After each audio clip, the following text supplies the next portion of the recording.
Sean todos bienvenidos a un nuevo video tutorial de Aula Más. A continuación estudiaremos un ejemplo referente a las leyes de Kirchhoff. El presente ejemplo dice lo siguiente: calcular la intensidad de corriente que circula por cada rama en la red de la siguiente figura, o de la figura siguiente.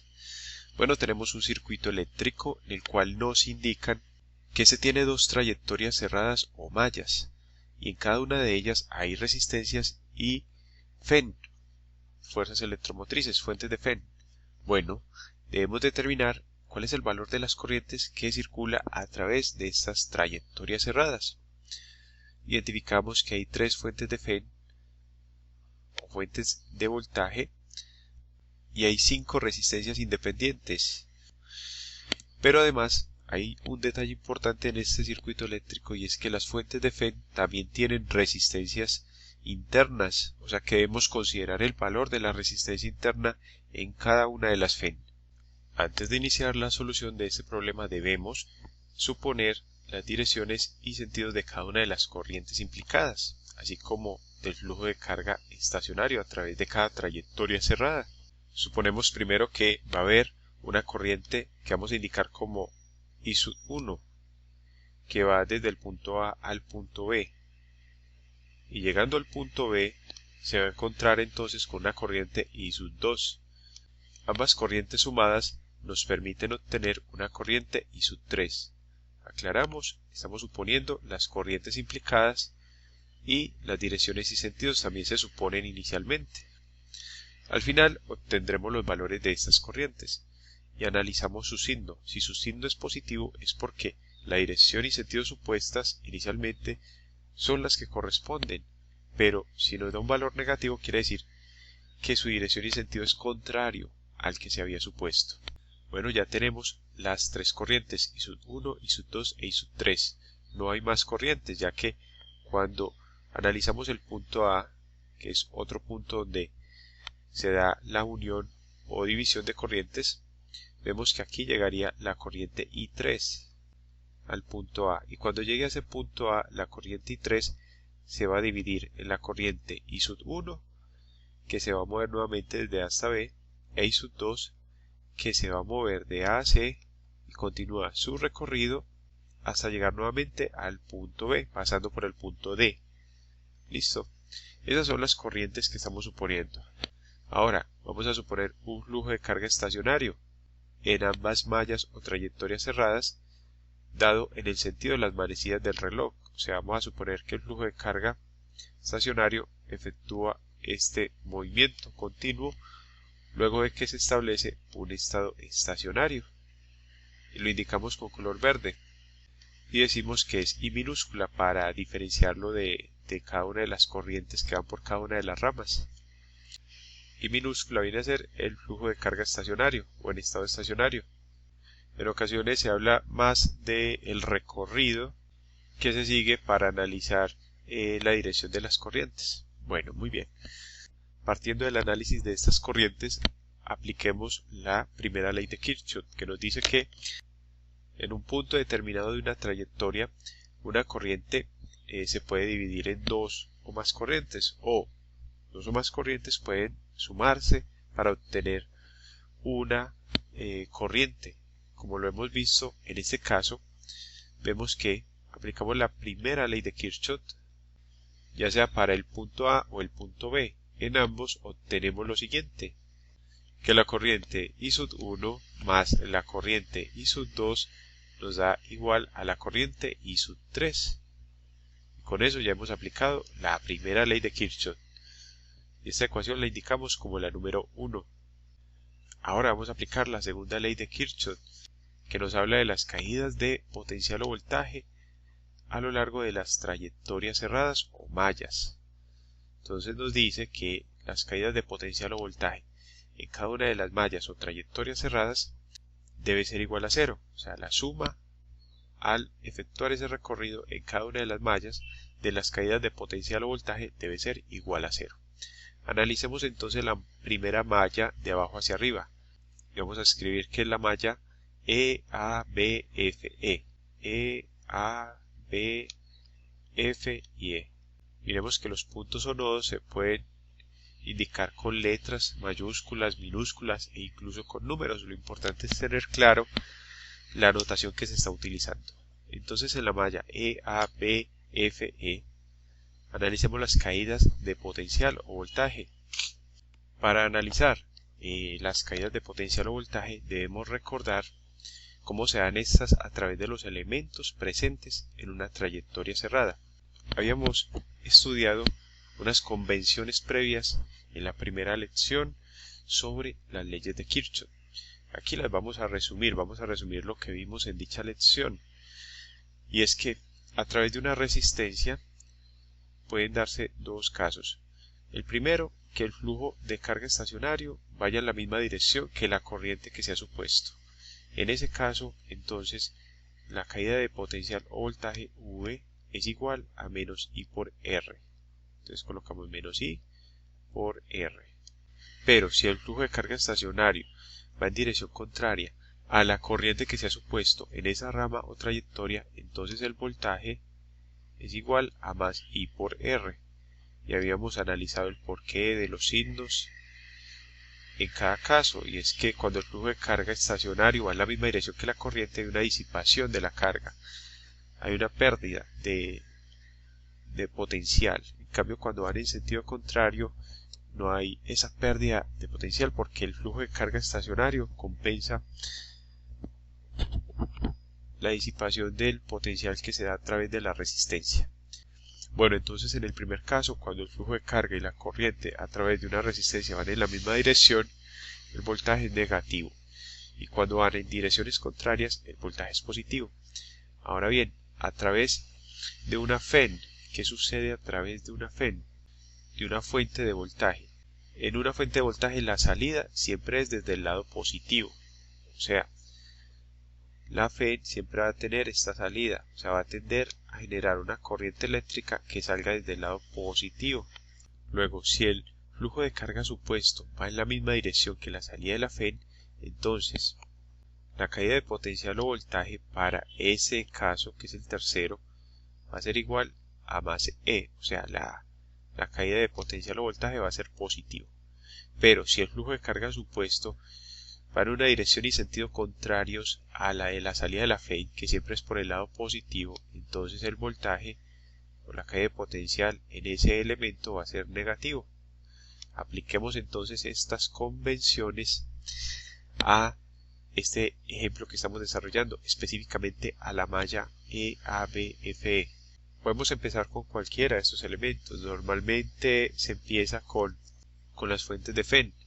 Analicemos la fuente de FEN en la parte inferior, la de 2 voltios. Vemos que la salida de esta FEN debe ser por el lado positivo, o sea, la FEN inferior, que indiquemos como E1, debe salir por el lado positivo, o sea, de E hasta F, de izquierda a derecha. Y vemos que el flujo de carga en estado estacionario se mueve es de F a E, o sea que I minúscula, el flujo de carga estacionario va en dirección contraria a la salida de la FEN.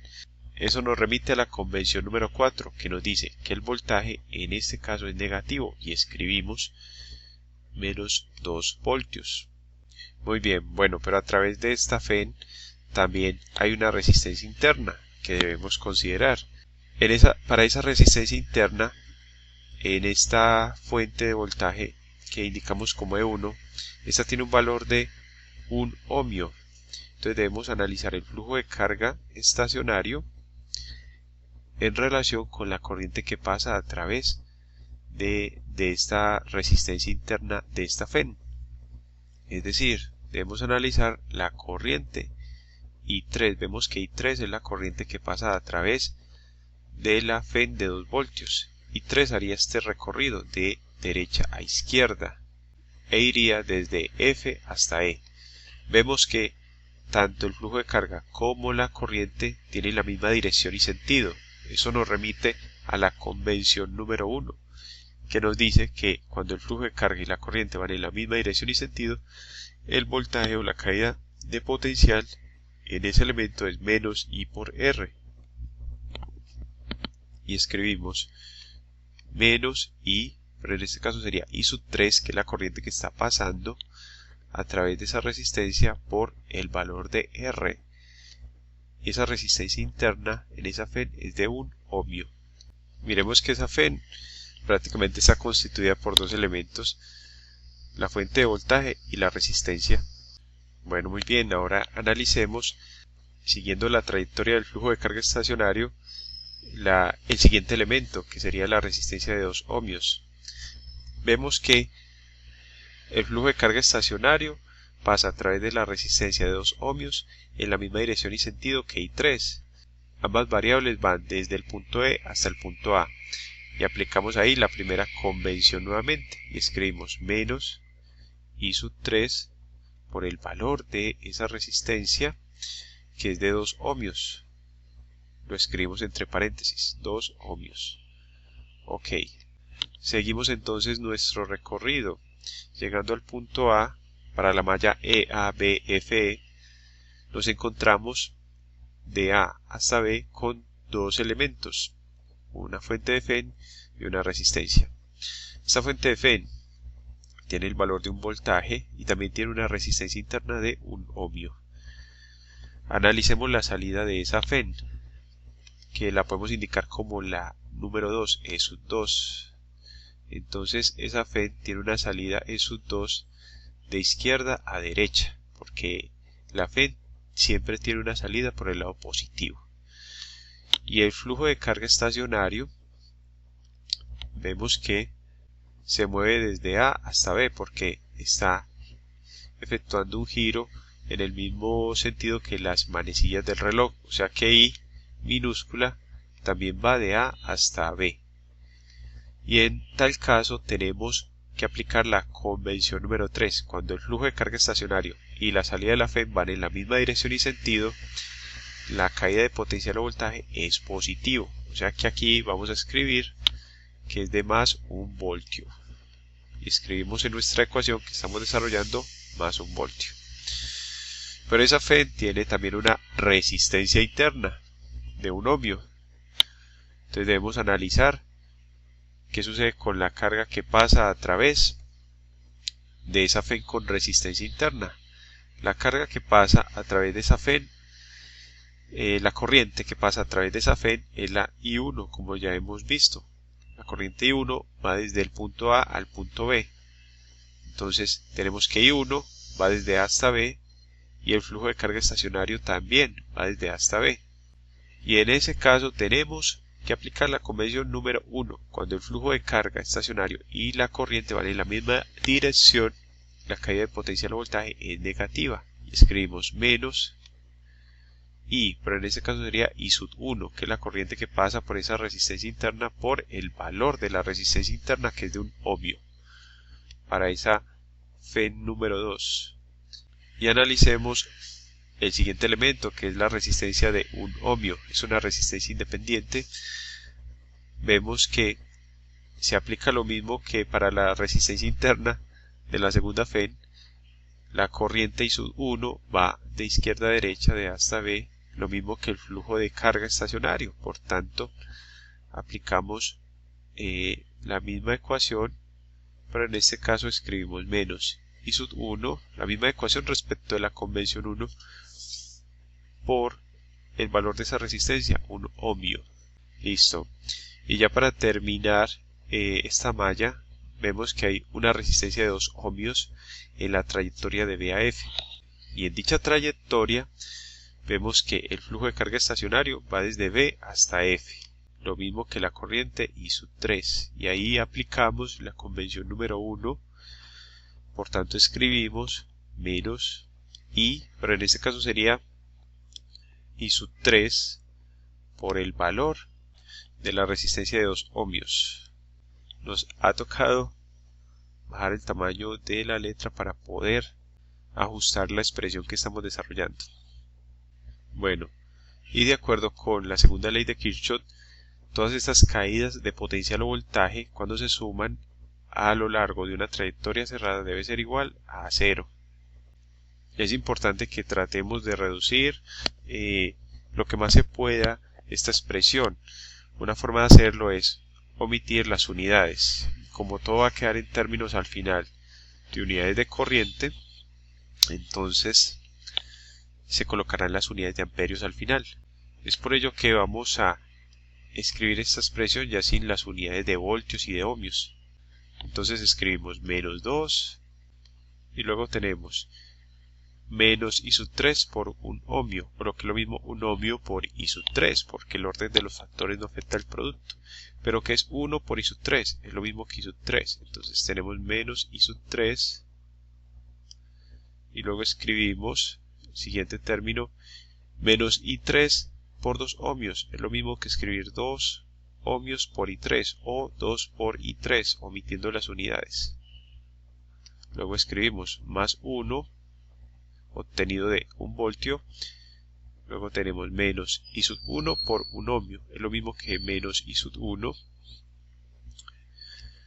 también tenemos menos 1 por 1 ohmio, menos I sub 1, y tenemos por último menos I sub 3 por 2 ohmios, o lo que es lo mismo menos 2 por I sub 3. Todo esto igualado a 0. Y decimos que esta es la ecuación número 2. Bueno, la siguiente malla es la malla ACDBA. Si escribimos malla ACDBA, bueno, tenemos entonces de abajo hacia arriba una fuente de voltaje, la FEN número 2, que la analizamos en la malla anterior, pero aquí también se debe analizar porque también pertenece a la segunda malla, es sub 2. Pero ya la dirección del flujo de corriente es diferente. Miremos que para la FEN número 2, en la segunda malla, el flujo de corriente en estado estacionario, o el recorrido a través de la FEN, es de derecha a izquierda, o sea, desde B hasta A. Y vemos que ese flujo de corriente o ese recorrido es contrario a la salida de la FEN. Por tanto, escribimos ese valor como menos 1 voltio, porque se corresponde con la convención número 4. Cuando el flujo de carga estacionario va en dirección contraria a la salida de la FEN, entonces la caída de potencial o voltaje en esa FEN va a ser negativa, y escribimos menos 1 voltio. Y analicemos ahora la resistencia interna en la FEN número 2, que es de 1 ohmio. Vemos que el flujo de carga estacionario va desde B hasta A, o sea, de derecha a izquierda, mientras que la corriente I sub 1 que pasa a través de dicha FEN va desde A hasta B, o sea, van en sentido contrario. En este caso aplicamos la convención número 2, que nos dice que la caída de potencial o voltaje, cuando el flujo de carga y la corriente van en direcciones contrarias, es positivo. Y escribimos más I sub 1 por el valor de R de esa resistencia interna, que es de 1 ohmio. Muy bien.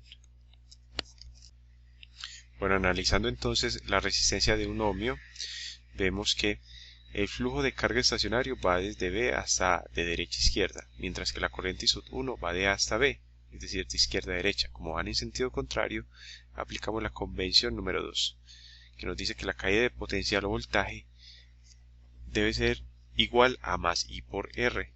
En este caso sería más I sub 1 por el valor de R, que es de 1 ohmio. Muy bien. Seguimos entonces nuestro recorrido por la malla ACDBA y nos encontramos con una resistencia de 2 ohmios en el trayecto de A hasta C. Podemos ver que I sub 2 va de A a C y el flujo de carga estacionario también. Como van en la misma dirección y sentido, aplicamos la convención número 1, que nos dice que la caída de potencial o voltaje debe ser negativa, y escribimos menos I sub 2, porque en ese caso ya va a ser la corriente número 2 por el valor de la resistencia, 2 ohmios. Continuando, llegamos a la FEN, que vamos a indicar como la número 3, E sub 3, y la salida de esta FEN debe ser de derecha a izquierda, o sea, por el lado positivo, E sub 3. Vemos que el flujo de carga estacionario se va a movilizar de C a D, o tiene el recorrido de C a D. Por tanto, como el flujo de carga estacionario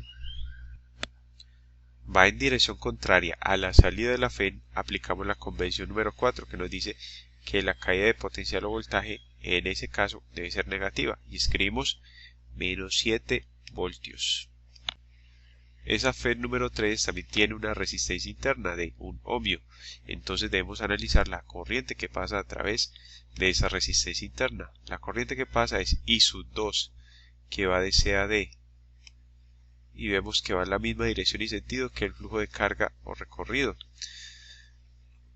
Por tanto, aplicamos la convención número 1 que nos dice que la caída de potencial o voltaje debe ser negativa y debe ser menos I2 por el valor de dicha resistencia, que es de 1 ohmio. Por último, analizamos lo que sucede en la resistencia de 3 ohmios en el trayecto de D a B. Vemos que el flujo de carga estacionario va desde D hasta B, o sea, de arriba hacia abajo, lo mismo que la corriente I2. Como van en la misma dirección y sentido, la caída de potencial debe ser negativa. Y escribimos menos I2 por 3 ohmios. Todo esto igualado a 0 por la segunda ley de Kirchhoff. Muy bien. Simplificamos entonces esta expresión omitiendo las unidades y al final se colocarán las unidades de amperios cuando estén resueltas para los valores de las corrientes y escribimos menos 1 más I1 por 1 ohmio es lo mismo que decir I1 más I1 por 1 ohmio que es I1 menos I2 por 2 ohmios que es menos 2 I2 menos 7 menos I2 porque I2 se multiplica por 1 ohmio menos 3 I2. Todo esto igualado a 0 y decimos que esta es la ecuación número 3. Ya tenemos 3 ecuaciones, la 1, la 2 y la 3. Nos faltó en las ecuaciones 2 y 3 sumar los términos semejantes. Por tanto, la ecuación número 2 debe quedar de la siguiente forma. Primero sumamos los términos independientes, menos 2 más 1 nos da menos 1. Luego tenemos menos I3, menos 2 I3, menos 2 I3, esto nos da menos 5 I3. Y tenemos menos 1 nos da menos 2 I1, igualado a 0. Y más bien señalemos que esta ecuación obtenida es la número 2, ya que nos queda resumida. Lo mismo hacemos para la ecuación número 3. Sumamos los términos semejantes. Tenemos menos 1, menos 7. Eso nos da menos 8. Y tenemos I1 más I1. No hay más variables o términos con I1. Entonces tenemos 2 I1. Luego, los términos que contengan la variable I2 tenemos menos 2 I2, menos I2. Eso nos da menos 3 I2. Y menos 3 I2 nos da menos 6 I2. Todo esto igualado a 0 y esta viene a ser en resumen la ecuación número 3. Entonces ya hemos sumado los términos semejantes o hemos agrupado dichos términos y vamos a proceder a resolver el sistema de ecuaciones obtenido con las ecuaciones 1, 2 y 3. Bueno, ya tenemos nuestro sistema de ecuaciones lineales, la ecuación 1, la 2 y la 3 para hallar las corrientes I1, I2 e I3. Hay distintas formas de resolver este problema. Vamos a optar por la sustitución. Primero vamos a reemplazar la ecuación 1 en la ecuación 2. O sea, en la ecuación 2, donde tenemos la variable I3, vamos a expresar dicha ecuación en términos de I1 e I2. Luego decimos 1 en 2. Vamos a ver qué obtenemos. La ecuación 2 nos va a quedar de la siguiente forma. Menos 1 menos 5 I3. ¿Pero qué es I3? Es I1 más I2. Y escribimos entre paréntesis. Luego escribimos menos 2 I1 igual a 0. Debemos resolver esta expresión. Para hallar la ecuación resultante tenemos menos 1 menos 5 I1. se multiplica primero menos 5 por i sub 1, luego menos 5 por i sub 2, que nos da menos 5 i sub 2, menos 2 i sub 1 igual a 0. Sumamos términos semejantes, en este caso los términos que contengan la variable i sub 1, y escribimos menos 1. Tenemos menos 5 i sub 1, menos 2 i sub 1, eso nos da menos 7 i sub 1, menos 5 i sub 2, igual a 0. Y esta ecuación la indicamos como la número 4. Bueno, ahora ¿qué vamos a hacer? Vemos que las ecuaciones 3 y 4 tienen las variables i sub 1 e i sub 2. Vamos a efectuar un proceso para suprimir una de estas dos variables sumando las ecuaciones. Para ello vamos a considerar suprimir la variable i sub 1. Entonces tomamos la ecuación 3 y la vamos a multiplicar por el coeficiente que tenga i sub 1 en la ecuación 4. Vemos que i sub 1 tiene el valor de 7, entonces vamos a multiplicar la ecuación número 3 por el número 7 y obtenemos la siguiente expresión. Menos 8 por 7 nos da menos 56. Listo. Ahora tenemos más 2 i sub 1 por 7, eso nos da más 14 i sub 1. Y ahora multiplicamos menos 6 i sub 2 por 7, eso nos da menos 42 i sub 2.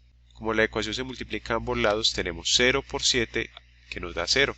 Todo número multiplicado por 0 nos da el valor de 0. Y esta ecuación la indicamos como la número 5. Listo. Ahora tomamos la ecuación número 4 y la multiplicamos por el coeficiente de i sub 1 en la ecuación número 3. O sea, ese coeficiente viene a ser 2. Entonces multiplicamos toda la ecuación 4 por 2 y obtenemos la siguiente expresión. Menos 1 por 2 nos da menos 2. Menos 7 por 2 nos da menos 14 i sub 1. Y ahora tenemos menos 5 por 2 nos da menos 10 i sub 2. Igual a 0 por 2 nos da 0. Y esta es la ecuación número 6. Muy bien. Tenemos las ecuaciones 5 y 6. Vamos a proceder a sumarlas. Entonces decimos que la ecuación 5 y la ecuación 6 se suman. Al sumar dichas ecuaciones vemos que podemos cancelar 14 i sub 1 con menos 14 i sub 1. ¿Y qué nos queda? Menos 56 menos 2, que nos da menos 58. Más 0 i sub 1 o simplemente 0. Pero vamos a indicarlo solo por tener presente que efectuamos esa operación. Y menos 42 i sub 2 menos 10 i sub 2, que nos da menos 52 i sub 2. Todo esto igualado a 0. Ahora, resumiendo la expresión, ¿cómo nos queda? Menos 58, 0 por i sub 1 da 0. Menos 52 i sub 2 igual a 0. Bueno, pasamos el término que contiene i sub 2 al lado derecho para que nos quede positivo. O sea que nos queda menos 58 igual a 0 más 52 i sub 2 nos da 52 i sub 2. Porque pasa como positivo, se le suma el 0, da un valor positivo. Por último despejamos i sub 2. Bueno, aplicamos la propiedad conmutativa y obtenemos 52 por i sub 2 igual a menos 58.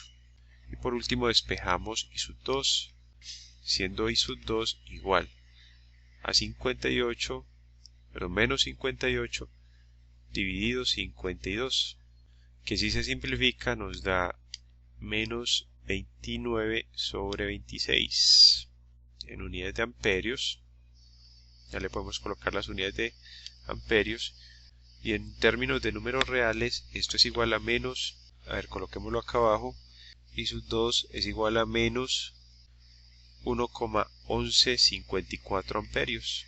Bueno, y para efectos prácticos vamos a trabajar con el valor de i sub 2 en términos de fracciones. Entonces vamos a resumir el valor obtenido, vamos a escribirlo en la parte superior y decimos que i sub 2 es igual a menos 29 sobre 26 amperios. Bueno, ¿por qué vamos a trabajar con fracciones en lugar de los valores decimales? porque a nivel de fracciones nos evitamos el hecho de tener que aproximar estos valores. Y vamos a ver que igualmente se le puede dar un manejo apropiado a este valor en términos de fracciones. Entonces, con el valor de I sub 2 vamos a hallar el valor de I sub 1 reemplazando el valor obtenido para I sub 2 en la ecuación número 3. Tomamos entonces la ecuación número 3 y reemplazamos el valor de I sub 2 y escribimos menos 8 más 2 I sub 1 menos 6 I sub 2. ¿Pero qué es I sub 2? Es menos 29 sobre 26. No escribimos las unidades de amperios ya que al final las colocamos e igualamos a 0. Resolvamos entonces. Siguiente paso es escribir menos 8 más 2 I sub 1. Ahora vamos a suprimir este paréntesis y multiplicamos primero los signos. Menos por menos nos da más. Y tenemos 6 por 29 lo que nos da 174 sobre 26. Todo esto igualado a 0. Procedemos a simplificar. Sacamos mitad del numerador y mitad del denominador, que nos da 87 sobre 13, e igualamos a 0. Sacamos un denominador común, multiplicando los numeradores por 13, y colocando para la expresión resultante el mismo denominador, que sería 13 para todos. Tenemos menos 8 por 13, lo que nos da menos 104, más 2 por 13, que nos da 26 I sub 1, más 87, todo esto dividido entre 13, e igualamos a 0. Y ese 13 que está dividiendo al lado izquierdo lo pasamos a multiplicar al lado derecho, con lo cual obtenemos menos 104 más 26 I sub 1 más 87 igual a 0 por 13. ¿Pero qué es 0 por 13? Es igual a 0, porque todo número multiplicado por 0 nos da igual a 0. Y sumamos los términos independientes. Tenemos menos 104 más 87, lo que nos da menos 17 más 26 I sub 1 igualado a 0. Y solo tenemos que despejar. Si pasamos primero el 17 al lado derecho, vemos que en el lado izquierdo está restando, entonces en el lado derecho pasa a sumar.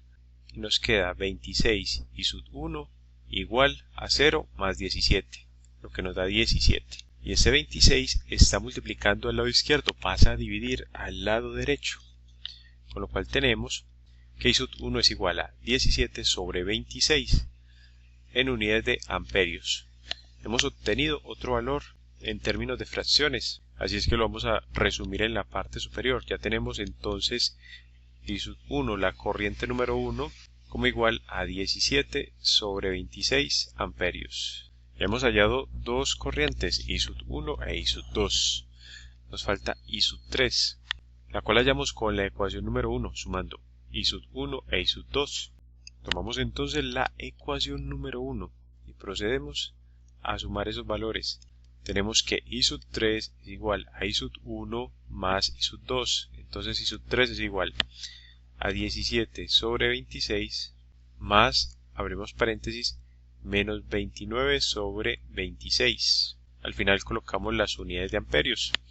Tenemos que I sub 3 es igual a 17 sobre 26, multiplicamos los signos, más por menos nos da menos, y escribimos 29 sobre 26.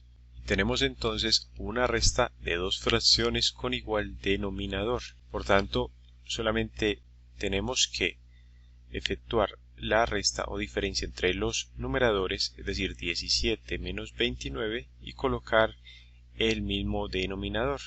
En este caso 26, que es el mismo para ambos, y escribimos que I sub 3 es igual a 17 menos 29, lo que nos da menos 12 sobre 26 en unidades de amperios.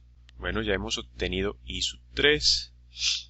Vamos a escribir en la parte superior I sub 3 igual a menos 12 sobre 26 amperios.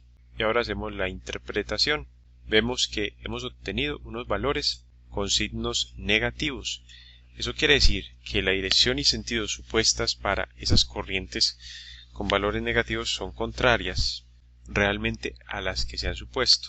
En otras palabras, realmente I sub 2 no se mueve de A a C, de C a D y de D a B, sino al contrario, se mueve de B a D, es decir que I sub 2 va realmente no va en esta dirección, sino que va en la dirección contraria, es decir, de B a D. así es como va I sub 2, y luego se mueve de D a C, y luego de C a A. Tenemos aquí I sub 2. I sub 1 sigue la dirección y sentido indicados al principio, o sea, I sub 1 va de A hasta B. Pero I sub 3 también tiene una dirección y sentido contrarios, es decir, no va de B a F, de F a E y de E a A, sino al contrario, va de A a E, de E a F y de F a B. Es decir, en este sentido, así es como va I sub 3, de A a E, luego de E a F y por último de F a B. Listo, así es como va I sub 3 realmente.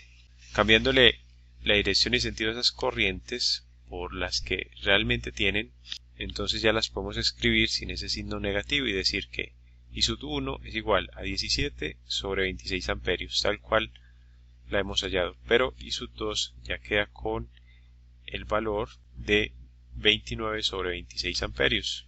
E I sub 3 queda con el valor de 12 sobre 26 amperios.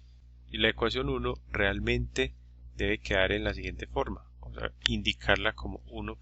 La ecuación 1 realmente debe ser, si analizamos aquí ya la configuración o la forma en que las corrientes realmente se mueven, vemos que I sub 2 debe llegar al punto A. Y cuando llega al punto A, I sub 2 se separa en I sub 1 y en I sub 3. En cambio en B, I sub 3 e I sub 1 llegan y se suman para formar I sub 2. O sea que realmente es I sub 2 quien es igual a I sub 1 más I sub 3. O sea, esta es la ley de las corrientes real para el presente ejemplo. Que I sub 2 está compuesta por I sub 1 más I sub 3. ¿Cómo corroboramos esto? Con los valores positivos de las corrientes. Entonces ingresamos en esta expresión para hallar I sub 2, es decir, vamos a corroborar, colocamos acá un signo de interrogación, que I sub 2 debe ser igual a la suma de esas dos corrientes. Entonces escribimos I sub 1, 17 sobre 26, y escribimos I sub 3 como 12 sobre 26. Vamos a resolver esta suma de fracciones con igual denominador. Como tienen el mismo denominador, escribimos 17 más 12 sobre 26, colocando el mismo denominador, y efectuamos entonces la suma. 17 más 12 nos da 29 sobre 26, que es el valor de I sub 2, como podemos ver. O sea que esta es realmente la ecuación que corresponde a la ley de las corrientes para el presente ejemplo. Lo único que cambia entonces es la dirección y sentido de la corriente 2 y de la corriente 3. Los valores numéricos, es decir, los valores de la intensidad de corriente, siguen siendo válidos. De esta forma entonces concluimos la presente lección. Te invito a que sigas estudiando con nuestras lecciones, a darle me gusta a este video tutorial y a suscribirte a nuestro canal Aula Más, tu canal para aprender más.